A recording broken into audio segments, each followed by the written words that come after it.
Good morning, students. This is the seventh video of chapter 6 tissues. We were discussing about the animal tissues.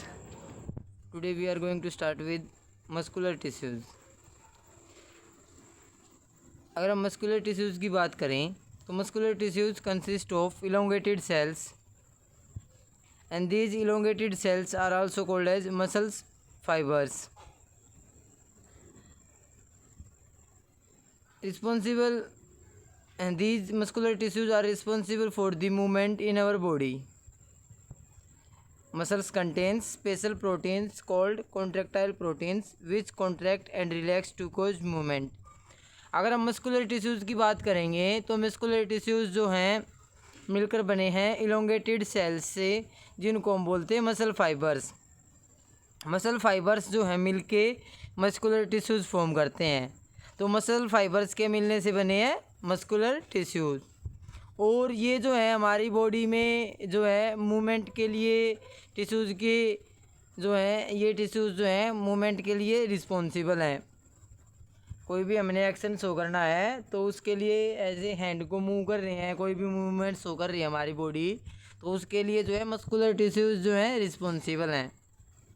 Muscular tissues में या muscles में जो है special proteins होंगे जिनको हम कॉन्ट्रैक्टाइल प्रोटीन्स बोलते हैं. वो कॉन्ट्रैक्टाइल प्रोटीन्स जो है इनको कॉन्ट्रैक्ट या रिलैक्स करने में जो है हेल्प करते हैं. वो इन मसल्स में जो है कॉन्ट्रैक्शन या रिलैक्सेशन कराएंगे जिसकी वजह से मूवमेंट होती है. तो जो मूवमेंट शो हो रही है बॉडी के अंदर वो मस्कुलर टिश्यूज़ की वजह से हो रही है और उसको क्लोज करने में जो है कॉन्ट्रैक्टाइल प्रोटीन्स का जो है रोल है. वो इन मसल्स को जो है कॉन्ट्रैक्ट या रिलैक्स कराते हैं जिसकी वजह से हमें जो है मूवमेंट शो होती है. अब इसीलिए जो है इनको जो हम कॉन्ट्रैक्टाइल मसल्स भी बोलते हैं क्योंकि ये कॉन्ट्रैक्शन में हेल्प करेंगे. अब इसकी अगर हम बात करें तो जो मसल्स या मस्कुलर टिश्यूज़ हैं ये मेनली 3 टाइप के होंगे. There are mainly 3 types of muscle fibres are present. जो मस्कुलर टिश्यूज़ हैं या मसल्स हैं उनमें जो मस्कुलर टिश्यूज़ में जो मसल फाइबर्स हैं उसके बेस पे हमें 3 टाइप्स में डिवाइड करते हैं. फर्स्ट है स्टायरेटेड मसल, स्टायरेटेड मसल्स या स्केलेटन मसल्स. स्टायरेटेड मसल्स या skeleton muscles. Skeleton muscles are attach to bones and helps in the body movement. Bones के साथ जो हमारे स्केलेटन सिस्टम के साथ जो अटैच होती हैं मस्कुलर टिश्यूज़ या मसल्स उनको हम बोलते हैं स्केलेटन मसल्स या स्टायरेटेड टिश्यूज़ या स्टायरेटेड मसल्स. तो स्केलेटन मसल्स या स्टायरेटेड मसल्स कौन से होंगे? जो हमारी बोन्स के साथ अटैच हैं और मूवमेंट में हेल्प करते हैं, बॉडी मूवमेंट में हेल्प करते हैं. अगर हम इन मसल्स फाइबर्स को अगर हम माइक्रोस्कोप के अंडर ऑब्जर्व करें तो यहाँ पे जो है हमें अल्टरनेट पैटर्न्स मिलते हैं. अगर आप यहाँ इस स्ट्रक्चर में देखेंगे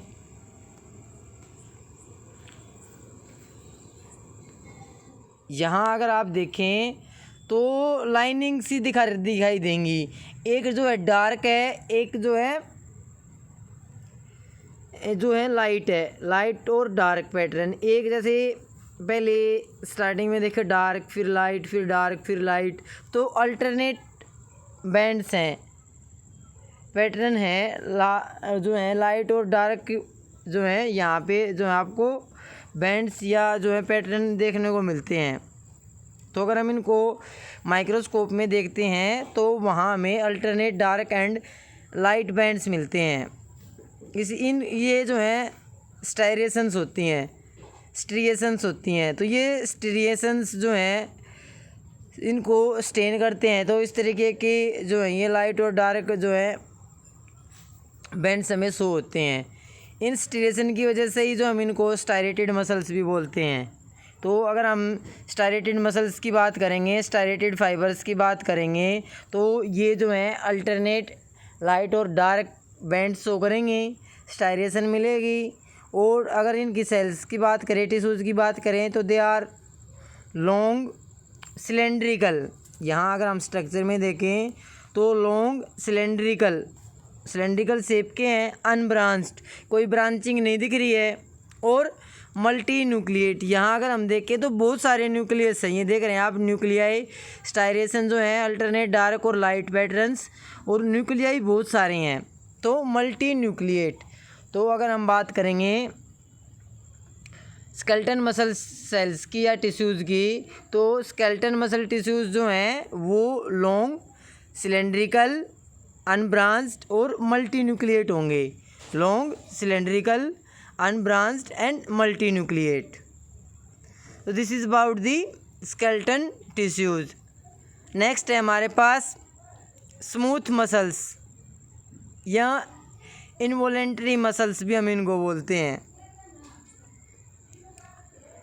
तो इनवॉलेंट्री मसल्स का क्या है, जिनको हम जो है अपनी मर्ज़ी से जो है कंट्रोल नहीं कर सकते। हमारी बॉडी में दो टाइप्स की मसल होती हैं, वॉलेंट्री एंड इनवॉलेंट्री मसल्स। अगर हम वॉलेंट्री मसल्स की बात करें तो हम इनको जो है अपनी मर्ज़ी से जो है कंट्रोल कर सकते हैं, ये हमारे कंट्रोल में है। जैसे अगर हम जो है हाथ के जो ये मसल्स की बात करें, यहाँ जो है अगर हम ये जो स्केलेटल मसल सेल्स है, अगर हम इनको अपनी मर्ज़ी से जो है हिला सकते हैं, तो ये वॉलेंट्री मसल्स हैं। अब हार्ट के केस में है, यहाँ पे जो स्मूथ मसल सेल्स हैं ये तो हमारी मर्ज़ी से कंट्रोल में नहीं है कि हम इनको ऐसा बोलते हों कि भाई सुबह से शाम हो गई, हार्ट की जो यहाँ पे मसल्स हैं, हार्ट को जो है हार्ट बीट करते हुए, ब्रीथ करते हुए जो है हम ऐसा बोलते हों कि जो है पूरा दिन हो गया तुझे धक धक करते हुए, अब शाम हो गई है तू रेस्ट कर। ये सेल हमारा कहाँ मानते हो, और ये हार्ट बीट रुकती हो हमारी कहने से या स्टार्ट होती हो, ऐसा तो नहीं है। तो इनवॉलेंट्री मसल्स वो मसल्स होती हैं जो हमारे कंट्रोल में नहीं है, जो अपने आप अपना फंक्शन परफॉर्म करते हैं। तो अगर हम इन स्मूथ मसल सेल्स की बात करें तो ये इनवॉलेंट्री मसल्स हैं और इनवॉलेंट्री मूवमेंट्स में हेल्प करेंगे। We can not start them और stop them simply by wanting to do so. अपनी मर्ज़ी से हम उन्हें ना तो स्टार्ट कर सकते हैं, ना ही हम स्टॉप कर सकते हैं। तो फंक्शन क्या है, स्मूथ मसल्स या इनवॉलेंट्री मसल्स कंट्रोल्स सच इनवॉलेंट्री मूवमेंट्स। ये इनवॉलेंट्री मूवमेंट्स को जो है कंट्रोल करते हैं। हार्ट बीट एग्जांपल है, आईज जो है ब्लिंक करती हैं, या जो है जो एलिमेंट्री कैनाल में जो है कॉन्ट्रैक्शन या रिलैक्सेशन हो रहा है, वो सब जो है इन इनवॉलेंट्री मसल्स की वजह से या स्मूथ मसल सेल्स की वजह से है। नॉर्मली इनवॉलेंट्री मसल जो हार्ट की होंगी ना, हार्ट वाले जो होते हैं उनको हम अलग से डिस्कस करेंगे कार्डियक मसल्स के केस में। लेकिन अगर हम स्मूथ मसल्स की बात करेंगे तो स्मूथ मसल सेल्स जो हैं इनवॉलेंट्री मसल्स हैं, इनको हम अपनी मर्ज़ी से जो है कंट्रोल नहीं कर सकते। तो अगर हम लोकेशन की बात करें तो इनवॉलेंट्री मसल्स या smooth muscles are found in iris of the eye, in ureters and in the bronchi of the lungs. जो है आँख में जो आइरिस रीजन होता है, या जो किडनी में यूरेटर है, या जो है उसके बाद अगर हम किडनी में जो है हमारा एक्सक्रीटरी सिस्टम है, तो किडनी से अलग वहाँ पे स्ट्रक्चर होते हैं यूरेटर्स, जो किडनी से आगे जो है यूरिन को पास करते हैं। तो वहाँ पे आपको स्मूथ मसल सेल्स मिलेंगी। अगर हम इनकी कैरेक्टरिस्टिक्स की बात करें तो these cells are long and with pointed ends और स्पिंडल शेप्ड। यहाँ अगर हम देखेंगे यहाँ के स्ट्रक्चर में देखें तो जो एंड्स हैं वो पॉइंटेड हैं। एंड्स यहाँ जैसे यहाँ सर्कुलर दिख रहे थे, यहाँ पे ये क्या है, पॉइंटेड एंड्स हैं। तो cardiac muscle smooth muscle cells और involuntary muscles are long with pointed ends. और अगर हम यहाँ पे देखें न्यूक्लियस को देखें तो एक सेल में एक हैं, तो they are uninucleated, they are long with pointed ends and uninucleated. एक सेल में एक न्यूक्लियस प्रेजेंट है और यहाँ पे कोई वो अल्टरनेट लाइट और डार्क बैंड्स भी जैसे वहाँ ऊपर दिख रहे थे हमें, ऐसे कोई अल्टरनेट लाइट और डार्क बैंड्स भी नहीं दिख रहे हैं, तो स्टायरेशंस भी नहीं है, तो ये अनस्टायरेटेड मसल्स भी हैं। तो इनको हम जो है अनस्टायरेटेड मसल्स या इनवॉलेंटरी मसल्स भी बोलते हैं। जो कैरेक्टरिस्टिक्स हमने देख ली कि they are long with pointed ends and uninucleated having single nucleus per cell and they are also called as unstriated muscles। अब नेक्स्ट है हमारे पास cardiac muscle cells. The muscles of heart show rhythmic contraction and relaxation throughout the life. These involuntary muscles are called cardiac muscles. अब ये जो involuntary muscles हैं जो rhythmic contraction और रिलैक्सेशन शो कर रहे हैं, जो हार्ट के केस में प्रेजेंट है, इनको हम बोलते हैं cardiac muscle cells. These involuntary muscles are known as cardiac muscles. Example जो है heart muscle cells. Heart muscle cells के केस में अगर आप यहाँ स्ट्रक्चर देखेंगे, दे आर लॉन्ग सिलेंड्रिकल, और यहाँ पे देखिएगा ब्रांचिंग है, तो they are long cylindrical branched and uninucleate. जो यहाँ पे अगर हम देख रहे हैं एक सेल में एक न्यूक्लियस प्रेजेंट है, तो they are long branched and uninucleate structures. तो heart muscle cells are cylindrical branched long and uninucleate structures. We can move some muscles by conscious will. Muscles present in our limbs moves when we want to do and stop when we so decide। तो जो muscles अब हमारी मर्ज़ी से काम करते हैं वो वॉलेंटरी मसल्स, जो हमारी मर्ज़ी से काम नहीं करते वो इनवॉलेंटरी मसल्स। ये हम जो है डिस्कस कर चुके हैं कि there are mainly 2 types of muscles, voluntary और इनवॉलेंटरी मसल्स। हार्ट के केस में जो लिम्स है हमारी मर्ज़ी से हम उसको मूव कर सकते हैं तो वॉलेंटरी, और इनवॉलेंटरी जो है जिनको हम अपनी मर्ज़ी से कंट्रोल नहीं कर सकते। अब यहाँ पे जो है अगर हम डिफरेंस देखें इनके बीच में, तो यहाँ अगर आप डिफरेंस देखेंगे स्ट्रक्चर के केस में, ये आपको स्ट्रक्चर ध्यान रखना है। स्मूथ मसल सेल्स का जो है स्केलेटल मसल सेल्स का ये स्ट्रक्चर की बजाय आप अगर ये स्ट्रक्चर ध्यान रखेंगे तो ये सिंपल स्ट्रक्चर है। आपको ये तीनों स्ट्रक्चर पता होने चाहिए। फर्स्ट ए जो है स्टायरेटेड या जो है स्केलेटल मसल सेल्स, सेकंड जो है अनस्टायरेटेड या जो है स्मूथ मसल सेल्स, थर्ड जो है कार्डियक मसल सेल्स। तो ये स्ट्रक्चर जो है आपको ध्यान रखने हैं।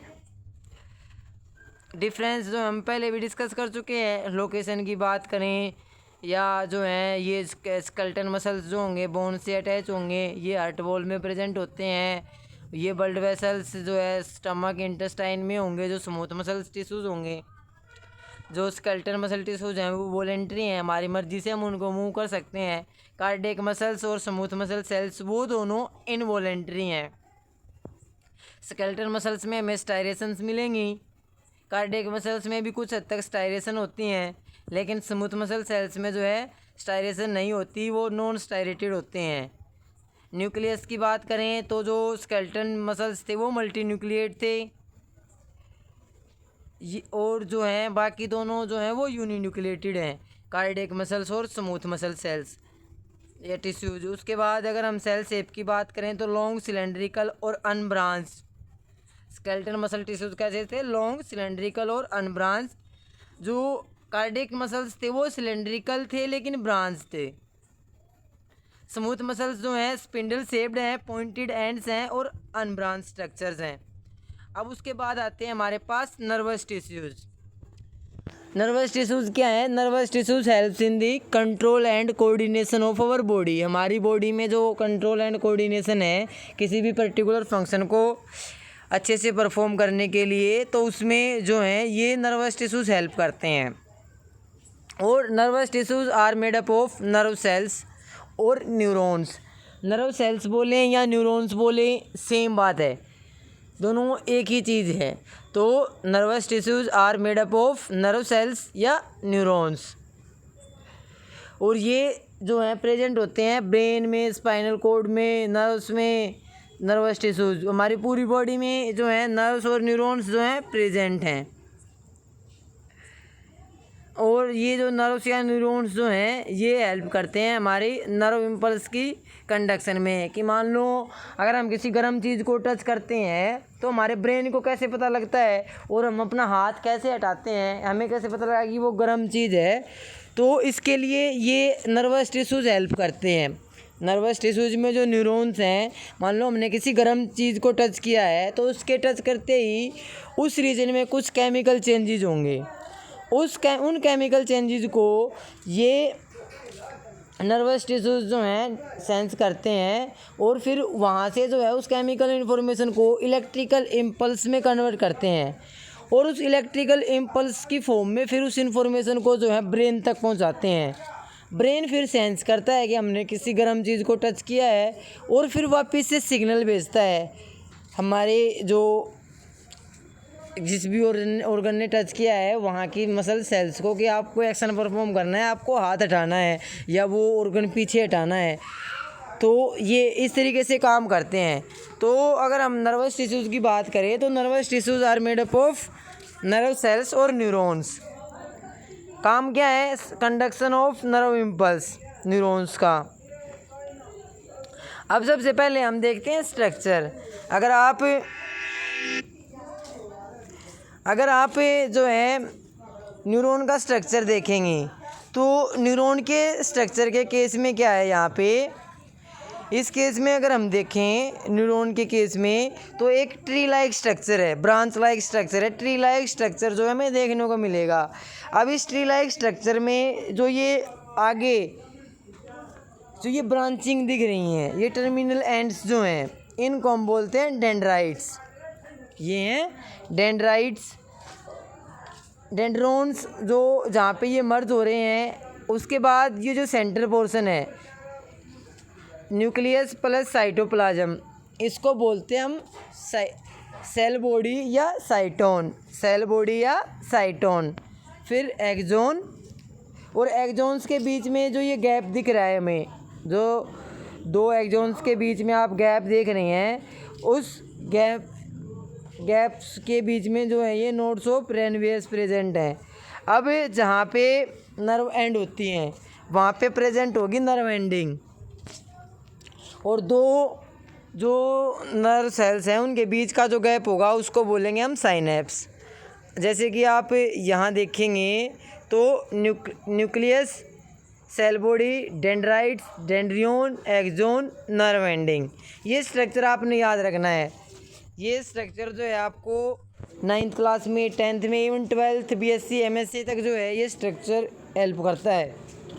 तो ये एक टिपिकल नर्व सेल्स का या जो है न्यूरॉन का जो है ये स्ट्रक्चर है। अब ये काम कैसे करता है?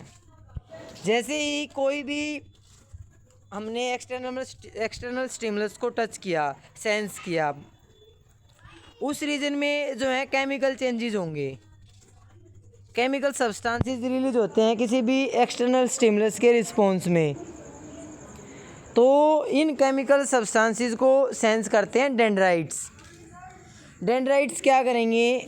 उस केमिकल इन्फॉर्मेशन को इलेक्ट्रिकल इम्पल्स में कन्वर्ट कर देते हैं। फंक्शन याद रखना है आपने डेंड्राइट्स का। Dendrites converts chemical information into electrical impulse. वो इलेक्ट्रिकल इम्पल्स जो है फिर साइटोप्लाज्म, न्यूक्लियस से होती हुई, एक्सोन से होती हुई नर्व एंडिंग के पास आती है। अब नर्व एंडिंग जहाँ पे ख़त्म होगी, थोड़ा सा गैप मिलेगा, उसके बाद नेक्स्ट जो है नर्व सेल प्रेजेंट होगी, उसके जो डेंड्राइट्स प्रेजेंट होंगे। और डेंड्राइट्स की एक स्पेशल प्रॉपर्टी ये है कि वो सिर्फ केमिकल इन्फॉर्मेशन को सेंस करते हैं। अब प्रॉब्लम क्या आएगी? नर्व एंडिंग के बाद जो है नेक्स्ट न्यूरॉन स्टार्ट होना है तो वहाँ उसके डेंड्राइट्स प्रेजेंट होंगे। डेंड्राइट्स सिर्फ जो है केमिकल इन्फॉर्मेशन को सेंस करेंगे, लेकिन हमारे पास जो नर्व एंडिंग तक इन्फॉर्मेशन आई है वो इलेक्ट्रिकल इम्पल्स की फॉर्म में है। तो ये जो नर्व एंडिंग है ये उस इलेक्ट्रिकल इम्पल्स को फिर से केमिकल्स की फॉर्म में जो है कन्वर्ट करके वहाँ साइनेप्स में जो है रिलीज कर देते हैं। साइनेप्स क्या है? The gap between two nerve cells और न्यूरॉन्स। तो it is a junction between two nerve cells या न्यूरॉन्स। तो this is about the structure. Nerve ending वापस से इलेक्ट्रिकल इम्पल्स को केमिकल्स की फॉर्म में सिक्रेट करेंगे, डेंड्राइट्स उसको फिर से सेंस करेंगे, फिर से इलेक्ट्रिकल इम्पल्स बनेगी, फिर से नेक्स्ट जो है ये जो है ब्रेन तक यही प्रोसेस जो है चलती रहती है। तो साइटोन की बात करें अगर हम तो contain central nucleus and cytoplasm. जो है सेल बॉडी या साइटोन की बात करें तो न्यूक्लियस प्लस साइटोप्लाज्म। उसके बाद डेंड्रोन की अगर हम बात की तो जिस पे जो है डेंड्राइट्स प्रेजेंट होंगे। एक्सोन जो है simply single long efferent process which conduct impulse away from the cyton to the other neuron. तो एक्सोन का काम क्या है? साइटोन से आगे नर्व एंडिंग तक जो है इन्फॉर्मेशन को, इलेक्ट्रिकल इम्पल्स को जो है लेके जाने का काम करते हैं। उसके बाद आपने साइनेप्स को याद रखना है। It is a junction between two nerve cells और न्यूरॉन्स। इससे ज़्यादा आपने इसके अभी सिर्फ जो आपको यही सारी चीज़ें जो है ध्यान रखनी है। स्ट्रक्चर आपको पता होना चाहिए। डेंड्राइट्स का क्या फंक्शन है, एक्सोन का क्या फंक्शन है, नर्व एंडिंग का क्या फंक्शन है। नर्व एंडिंग क्या करेंगे? इलेक्ट्रिकल इम्पल्स को केमिकल की फॉर्म में जो है चेंज करेंगे। डेंड्राइट्स का फंक्शन क्या है? केमिकल इन्फॉर्मेशन को इलेक्ट्रिकल इम्पल्स में कन्वर्ट करते हैं। साइनेप्स क्या है? Junction between two nerve cells और neurons. So this is about the nervous tissues.